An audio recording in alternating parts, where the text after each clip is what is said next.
Well, hello to you. Today I'm going to be cleaning out Ishii's enclosure.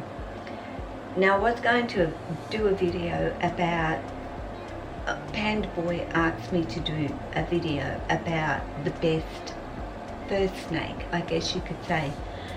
I only have, of course, Australian species here with me, so I can only go by the Australian species. I know a little bit about the species that are available over in the United States and what they are generally like as well. So there are pics from the United States, but I'm going to stick with my pics of the Australian snakes. But in saying that, because I am going to talk about the Antaresia, I think more than the carpets, and in saying that, it comes down to, my heart tells me that the best fur snake, okay, for care, cost, enclosure size, is why I talk about the Antaresia. But I also acknowledge that the best fur snake, honestly, is what you choose to get, right? Because you're getting something that is a beginner snake, absolutely, to learn, which is great. Learn, observe, because a snake is a snake. You're just getting one in a smaller package. They come in, the Antaresia. And I would recommend probably a children's python. They are just beautiful little pythons, and they can be quite snappy as little ones, of course, because they're so tiny, really tiny as hatchlings, so they just fear everything. But of course their bite is like, who cares?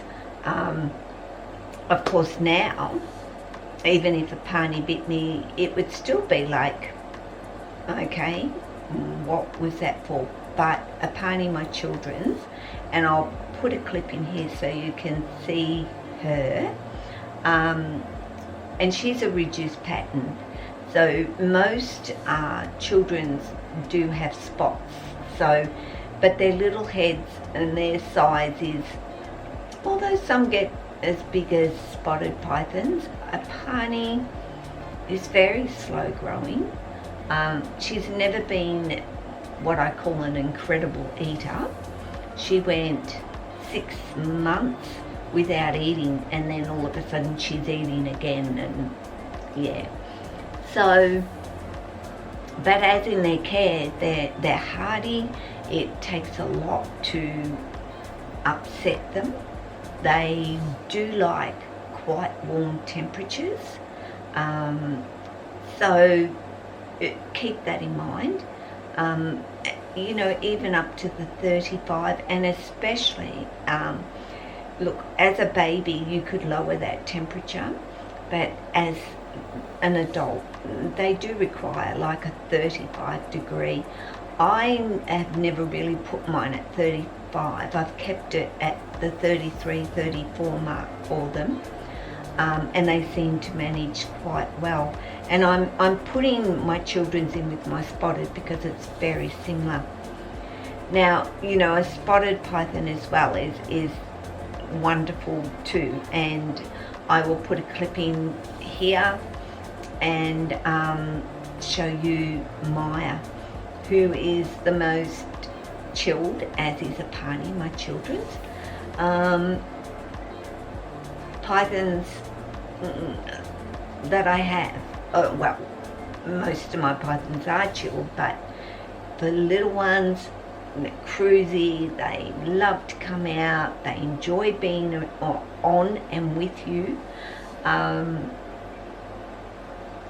can't say enough about them in terms of a fur snake and a beginner snake. But as a fur snake, they're amazing. But it still comes back to, what is it that you actually want? Because if you want a jungle and you get a hatchling, then I don't see the issue unless size is of a matter to you, because jungles can get, you know, that 7 foot longer, some do, and are quite muscly snakes as well, a bit like your coastal carpet pythons. So enclosure size is bigger. All that factor comes into play when you get a bigger size snake, such as a jungle or a coastal or a Bradley, basically.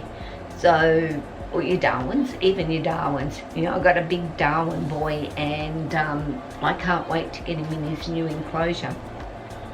Stimson's python is another Antaresia. That is a great beginner snake, fur snake. They're adorable little snakes, and I don't think they are out there enough, and people kind of scoop over them or jump over them and go on to the bigger snakes and say, oh, I want a big snake or whatever, and they can be beginner snakes, but especially if you get them as hatchlings and they grow with you a bit, and it's not you just bringing in a big snake. And you've got to be able to handle that snake, and you've got to understand when that snake gets huge, like the likes of my Tessa. You really should have 2 people around you at all times handling those bigger snakes. Even a 7 foot snake, you know, until you are very, very experienced, knowing the body language of your snake and what it's saying to you, and if it's starting to tighten on you, you know to let it loosen off. But also, you know, if it's bitten you and wrapped you, you have to think about how you're going to get that snake off you. If they're in that feeding mode, and wrap you tight, and the more you try and undo them, the tighter they get. And it might be okay on your arm or your leg, but you wouldn't want it on your face, or where they can wrap their tail around your neck. So,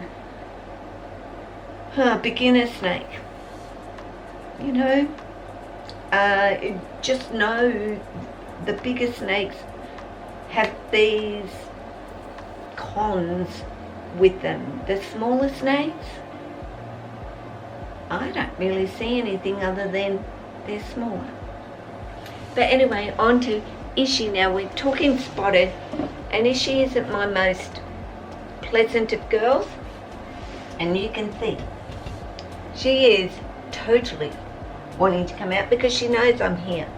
Now, I never work with Ishii, and I'm not a real hook person, never have been, don't like them, don't feel the need for them, but when it comes to Ishii, it's an absolute need for them. Look, she's already on the ball. She is being fed tonight. Now, I do want to clean her enclosure out, so I'm going to move back a bit and give her space, because I know exactly what she's like, and she'll come and bite me leg off, because that's what she does. Like, she's not the most pleasant of girls for some reason. I do not see why she has to actually act like this. She's probably going into shed 2, but that is irrelevant when it comes to Ishii, because she still is not a pleasant girl to be around, even when she's on shed. Stop looking at me like that. I'm letting you come out so you can explore and do some things, so just stop the bull, okay? And go downwards and go in there. And I will feed you tonight. I absolutely promise that I will. She's not hungry. You know, she had a chick, I think, 3 days ago. To be honest, 3 days ago. And it's not about chick, it's about me. And once she is out, she's so much more pleasant, but she's a very defensive girl.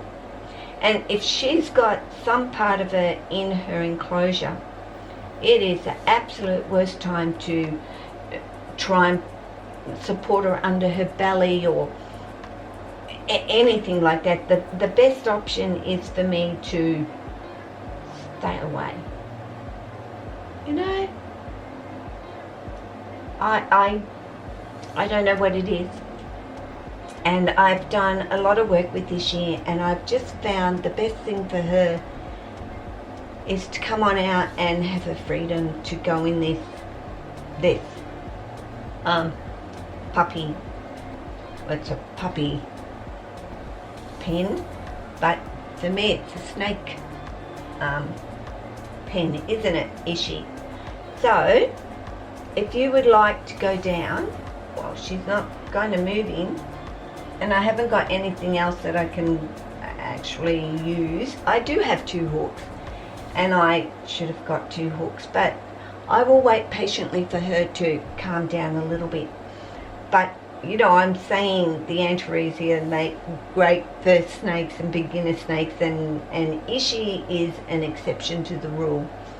Not a lot of them are like this at this stage in their life.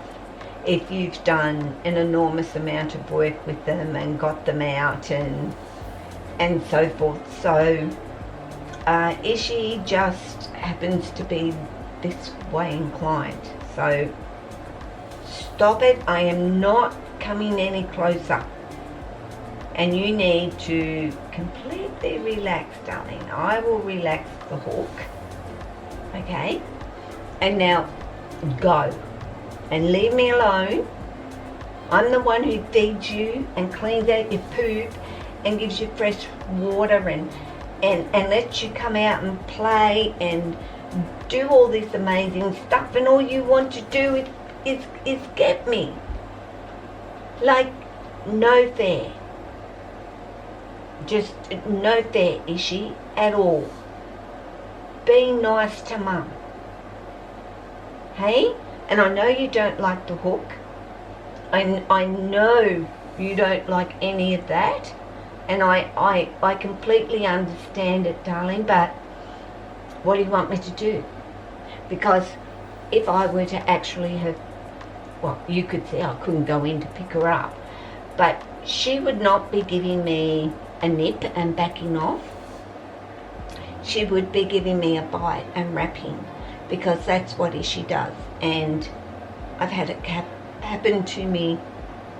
I'm watching her rather than them even looking in here, and I hope you can see her down there.